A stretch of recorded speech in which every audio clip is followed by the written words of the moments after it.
তো এই একটা পাম ফল কাটলে কোম্পানি দেয় 50 পয়সা। 50 পয়সা মানে ইন্ডিয়ান টাকা হবে 10 টাকা। তো 10 টাকা কতক্ষণ টাইম লাগে এই পাম ফলটা কাটতে দেখতে থাকো।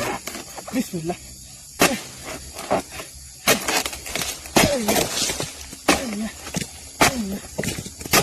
আমি আগেও বলেছি, এখনও বলছি, একটা ফল কাটলে 50 পয়সা দেয় না। মালয়েশিয়ায় টোন হিসেবে পয়সা দেয়। তারপরও যদি কারুর মনে এই প্রশ্ন আসে তাহলে 3000 টাকা করে স্যালারি কী করে আসে? 3000 টাকা করে স্যালারি আমাদের এইভাবে হিসেব করে দেয়। তো আমরা মালয়েশিয়ায় যে কাজ করি তার মধ্যে আমাদের ওটির টাকা দেয়, প্লাস ফল কাটলে ফলের নিচে যে ফলের ডালটা কাটে তারও টাকা দেয়, মানে ওই ডালটা যে তুলে গোছ করে তারও টাকা দেয়। এইভাবে আমাদের স্যালারি 3000 করে আসে।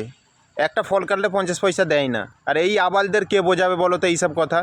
যদি মালয়েশিয়া নিয়ে জানার কিছু দরকার থাকে আমাকে ফলো কর, অবশ্যই আমি তোমাদের মালয়েশিয়ার সত্য কথাগুলো তোমাদের কাছে তুলে ধরবো। তো ভালো থাকো সবাই।